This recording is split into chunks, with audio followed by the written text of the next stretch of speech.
코스피 같은 경우에는 본장이 끝난 지금 마이너스 12%의 하락을 보여줬고, 코스닥 같은 경우에는 천싹을 깨고 내려가면서 14%라는 말도 안 되는 하락을 이어나갔어요. 그렇다 보니까 당연히 개인 투자자분들 같은 경우에는 걱정되실 수밖에 없을 거예요. 심지어 최근에 주식을 시작하신 주주분들 같은 경우에는 내가 지금이라도 매도를 하지 않으면 손해를 볼 것 같으니까 패닉셀을 던질 수밖에 없는 구간이에요. 그런데 제가 조금이라도 증시시장에 오래 있던 사람으로서 이거 하나는 얘기 드릴게요. 개별 종목이 아니라 증시 자체의 폭락이 이뤄졌을 때 기술적인 반등 구간이 나올 확률이 몇 퍼센트 같으세요? 물론 주식시장에 정답은 없지만 과거의 움직임을 봤을 때 100%에 가깝다고요. 실제로 24년 8월에 발생됐었던 엔캐리 트레이드 청산을 같이 한번 확인해 보자고요. 24년 8월을 보게 됐을 때 정말 말도 안 되는 하락이 발생이 됐거든요. 코스피 지수가 아무런 이유 없이 20% 이상의 하락을 보여줬다고요. 지금은 미국과 이란의 전쟁이라는 이유라도 있어요. 하지만 엔캐리 트레이드 청산 같은 경우에는 레버리지 세력들이 빠르게 이탈하면서 발생된 하락이었기 때문에 그 당시에는 이유도 알지 못했다고요. 그렇기 때문에 개인 투자자는 공포에 휩쓸렸고 누구나 패닉셀을 던졌죠. 하지만 그대로 증시가 조정을 받으면서 내려갔나요? 결국 레버리지가 끝나자마자 다시 한 번 더 반등 구간이 만들어졌고 충분한 상승 구간이 만들어졌다고요. 엔캐리 트레이드 청산뿐만 아니라 작년 4월 같은 경우에는 트럼프가 시장에 관세 리스크를 던지면서 증시 자체에 말도 안 되는 변동성이 만들어졌어요. 이때 당시만 하더라도 트럼프 관세가 실제로 시장에 던져진다면 앞으로 증시는 상승하기 어렵다. 관세 때문에 기업의 매출뿐만 아니라 영업이익률이 압도적으로 줄어들 거다 생각을 했다고요. 이러한 발언들이 나오니까 당연히 개인 투자자들은 매도를 던졌고, 이때 신규 진입을 했었던 개인 같은 경우에는 패닉셀을 던질 수밖에 없었다고요. 하지만 증시 자체의 과대 낙폭이 끝나고 나서 그대로 주가가 조정을 받았나요? 실제로 트럼프 관세가 증시 자체의 하락을 만들어냈나요? 아니죠. 오히려 관세가 일반화되면서 시장의 불확실성이라는 리스크가 사라지자마자 증시의 반등이 시작이 됐고, 이 반등은 하락분을 넘어서 수익권으로의 움직임까지 만들어졌다고요. 그렇기 때문에 증시 자체의 과대 낙폭이 발생된 지금은 우리가 겁을 먹고서 매도를 던질 게 아니라 패닉셀을 던질 게 아니라 무작정 대응을 할 게 아니라 버텨야 되는 구간이라는 거예요. 당연히 증시의 과대 낙폭이 발생이 됐을 때 불안할 수밖에 없는 거 이해하고 걱정되는 거 충분히 저도 알아요. 미국과 이란의 전쟁이 과연 끝날까? 전쟁이 끝나지 않고서 과연 이 증시의 반등이 만들어질 수 있을까 생각하시는 주주분들 분명히 계실 거예요. 물론 제가 지금 미국과 이란의 전쟁이 단기적으로 끝날 겁니다, 말도 안 되는 소리 하는 거 절대 아니에요. 왜냐하면 지금 이 전쟁은 미국과 이란 모두 다 원하고 있는 전쟁이라고요. 미국 같은 경우에는 호르무즈 해협이 막히게 됐을 때 오히려 자신들의 알래스카 셰일가스를 팔 수 있어요. 뿐만 아니라 트럼프는 지금 앱스타인 파일 때문에 지지율이 굉장히 낮아지고 있는 상태예요. 시선을 외부로 돌릴 필요가 있다는 거죠. 그리고 알래스카 셰일가스를 팔게 됐을 때 지지율의 상승 또한 기대해 볼 수 있겠죠.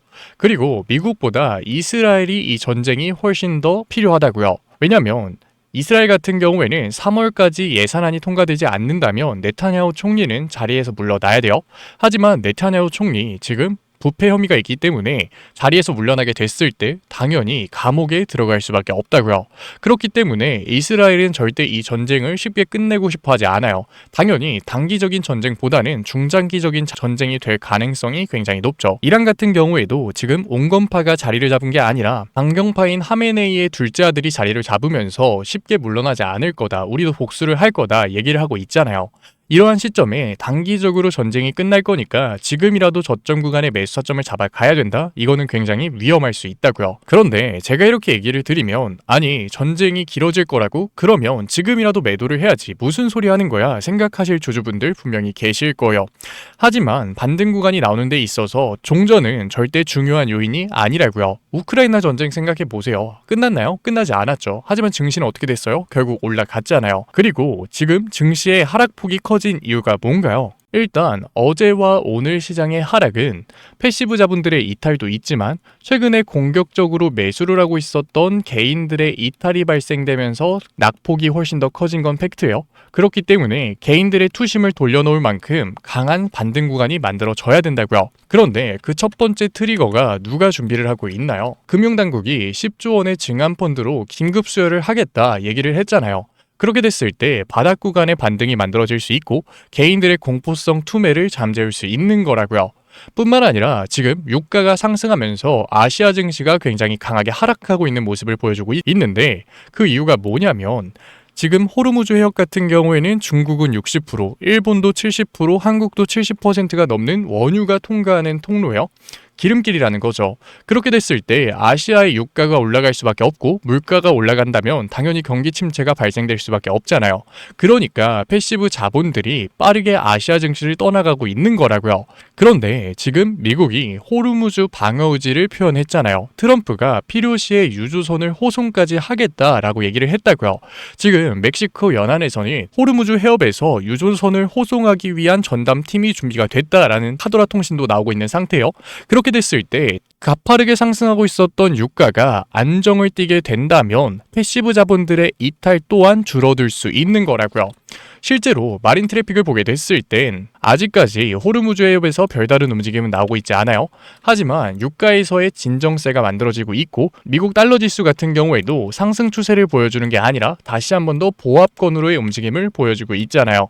그러니까 한 가지의 트리거만 시장에 먹힌다면 전쟁이 끝나지 않는다고 하더라도 추가적인 하락이 아니라 저점 구간이 잡힐 수 있다는 거예요. 그렇기 때문에 시장 전반적인 하락에 휘둘려서 매도를 던질 때는 절대 아니라는 거죠. 그러면 개별 종목 차트로 넘어가 볼게요. 풍산 같은 경우에는 증시에 강한 하락이 발생됐음에도 불구하고 장 초반에 20%가 넘는 상승을 보여줬어요. 하지만 본장이 열리고 나서 어떠한 움직임을 보여줬나요? 방산 섹터에서 굉장히 강한 하락이 발생이 됐잖아요. 풍산뿐만 아니라 하나 에어로스페이스 같은 경우에도 본장이 열리고 나서 말도 안 되는 하락이 발생이 됐고 하나 시스템 같은 경우에도 본장이 열리고 나서 강한 하락이 발생이 됐다고요. 그런데 이 하락을 주도했었던 주체가 누군가요? 바로 수급을 보게 됐을 때 외인들이 이 하락을 만든 모습을 확인할 수 있다고요. 외인들이 방산 섹터에서 강하게 매도를 던진 이유가 뭘까요? 사실 지금 미국과 이란의 전쟁은 아시아, 신흥국에서 자본의 이탈이 발생될 수밖에 없었다고요. 왜냐면 미국은 사실 호르무즈 해협을 통한 원유를 수입하는 나라가 아니에요. 하지만 한국, 중국, 일본, 아시아권 나라들은 호르무즈 해협에서 나오는 석유를 수입하는 나라라고요. 그렇기 때문에 전쟁이 나서 방산 섹터로 수급이 쏠리면서 강한 상승이 만들어졌다고 해서 그러한 리스크를 회피할 수는 없었다는 거죠. 이러한 리스크가 있음에도 불구하고 강한 상승 구간이 만들어지니까 외인들이 차익 실현 매물을 던지면서 주가의 과대 낙폭이 만들어졌다는 거예요. 그리고 풍산 같은 경우에는 오늘 굉장히 중요한 기사가 나왔어요. 무슨 기사가 나왔나요? 아시는 분들은 아시겠지만 풍산그룹 3조 몸값의 풍산을 매각을 추진한다라는 기사가 나왔다고요. 류진 회장이 이끄는 풍산그룹이 풍산 매각을 추진하고 있다. 자문사를 통해서 잠재 원매자 접촉에 나서는 한편 방산과 신동산업의 분리 등 물적 분할을 포함한 다양한 거래 구조도 함께 검토 중인 것으로 전해진다라는 얘기가 나오고 있어요. 조금 어려운 얘기들이 있는데 결국 풍산을 팔겠다는 거예요. 결국 프리미엄을 받을 수밖에 없다는 거죠. 게다가 전쟁 상황 속에서 방산주가 어떠한 인식을 가지고 있을까요? 당연히 프리미엄이 형성될 수밖에 없고 지금은 3조 원의 평가를 받고 있는 풍산이지만 매각을 하기 위해서는 4조, 5조 원을 내야 된다라는 거예요. 그렇게 됐을 때 지금 주가에서도 30% 이상의 상승이 나온다고 하더라도 절대 이상하지 않았다는 거죠. 그런데 풍산 같은 경우에는 말도 안 되는 하락이 발생이 됐어요. 왜? 외인들의 차익 실현 구간이 만들어졌기 때문에.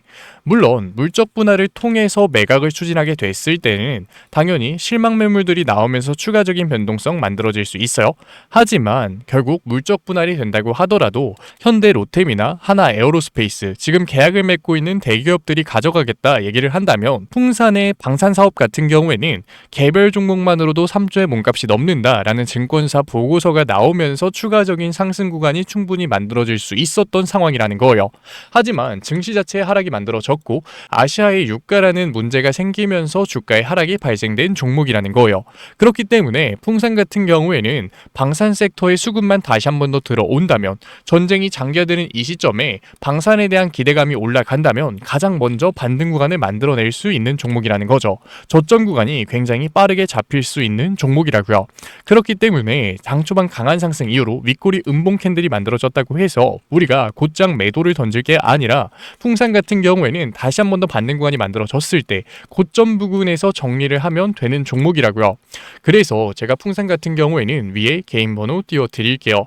010-8037-9663 제가 알아볼 수 있게끔 풍산이라고 문자 남겨주세요. 문자 남겨놓으신 구독자분들에 한해서 최대한 고점에서 정리할 수 있게끔 실시간 대응법 보내드릴 거니까 풍산 같은 경우에는 방금도 강조드리면서 얘기를 드렸지만 전쟁이 장기화된다. 방산에 대한 기대감이 다시 한 번만 들어온다면 지금 매각을 추진하고 있는 풍산에서 몸값에 대한 프리미엄 기대감이 들어오면서 충분히 강한 상승관이 만들어질 수 있는 종목이라고요. 그렇기 때문에 우리가 기회를 잡아가고 고점에서의 대응을 해나가야 되는 종목이라는 거죠. 물론 우리가 주식시장에서 100% 정답을 선택할 수는 없어요. 최저점에서의 매수, 최고점에서의 매도는 신의 영역이잖아요. 이거는 누구나 다 알고 있다고요. 하지만 수급을 보면서 기준을 가지고 시황을 분석하면서 적절한 대응을 한다면 충분히 정답과 가까운 선택을 할 수 있는 거고 증시 자체의 과대 낙폭이 발생된 이 시점에선 정답과 가까운 선택이 중요해질 수밖에 없는 거라고요. 그래서 제가 지금까지 종목 분석 영상 시청하신 풍산 구독자분들과 같이 대응해 나가고 있는 거니까 혼자서 걱정하지 마시고 실시간 대응법 꼭 받아가세요. 풍산 얘기는 여기서 마무리되도록 하고 방산 섹터임에도 불구하고 강한 변동성이 발생된 풍산에서 패닉셀을 하는 게 아니라 객관적인 대응을 하기 위해서 종목 분석 영상 찾아보신 풍산 주주분들 정말로 멋지십니다. 우리 감정적으로 대응하는 게 아니라 객관적인 대응을 통해서 이 구간 잘 헤쳐나가 보자고요. 지금까지 종목 분석 영상으로 찾아뵌 증권맨 강프로였습니다. 감사합니다.